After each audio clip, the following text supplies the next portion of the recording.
What about, you've had people come and go. Yeah. You're an excellent leader here at Titus, very well respected. You've had teams of people have joined you, people have left you.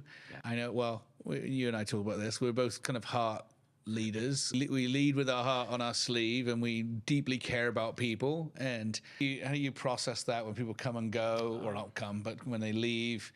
How do you navigate some of that stuff? Yeah, I've been coached before to not let things be personal when it comes to people, because people are so unpredictable in so many different ways. But I care this much, it's impossible for it not to be personal. Yeah. And so I feel a lot better, and I can process a lot better when I know that I've done everything the right way. Yeah. Because I know that there's been people who have left because I've made mistakes as a leader before, and that hurts me a lot more than when somebody's going off to do something that more aligns with their heart, right? Their interest level, because the reality is not everybody's going to be interested in what we do on the talent optimization side, or at Titus. Yeah, or forever, right? Or forever. They enjoyed it for the time they were here, but now they're moving on. Yeah, it's still challenging in that way. But what I think is beautiful about the way that we do things at Titus, and especially as more heart-based leaders, is I'm always looking for not only managing the person, but you're actually trying to think of how this impacts their life and their family and everything around them, because I want to celebrate wins for how that influences all aspects of their life. Yep. Rather than just how does this impact our bottom line or their next promotion and paycheck. Right. So when I know it's for the best interest of them, it's a lot easier to handle. When people choose to leave your organization, they can give sometimes they give some notice. Yeah. So, and because you're well, let me say it this way, because you lead very well with, quite a vulnerable leader, authentic leader, and you share your heart with people, and that's why you say it feels personal, they can be more open with you, and they feel safe to share things with you about their kind of hopes and dreams, and when they're planning on making a move, or when they're going to leave, or whatever. It's like, whoa, they're your friends, and you're also a VP in the company. How do you navigate that? Yeah. Where people, like, you want them to be open and real with you, but you don't want to use that information against them. You want to like dance, you're like, oh my gosh, like, you'd be so upset if somebody told you I'm leaving in 2 weeks' time, and you're like, I've been your friend. Like, why don't you give me more notice? That's tough, right? It's because, though, trust is built on consistency over time. Yeah, okay. Right? Okay. I mean, it's anytime I'm making a mistake, I need to admit that mistake and prove that I'm not going to do that again. Yeah. But it's building that relationship over time. Yeah.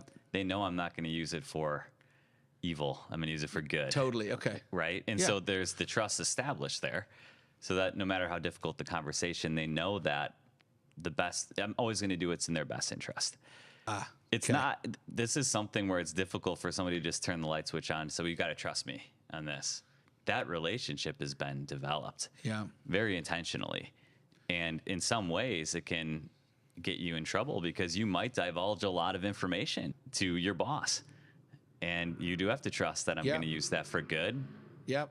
But ultimately that's how I'm digging in here, because I know that you do this thing really well, and I'm like, okay, what are the ingredients in here? What are the principles here of how do you journey with people through things of stages of their life? I mean, you've had people go on leave of absence and come back and feel safe to go away and come back again. You've had people have kind of boomeranged or done a U-turn where they've left us, and then they're like, oh, hold on a second, I made a mistake. I'm not ready to. Can I come back? And you're like, okay, we'll figure that one out. You've had people, who've, been very real, and I think part of your authentic, vulnerable leadership style, people are going to trust you with their lives.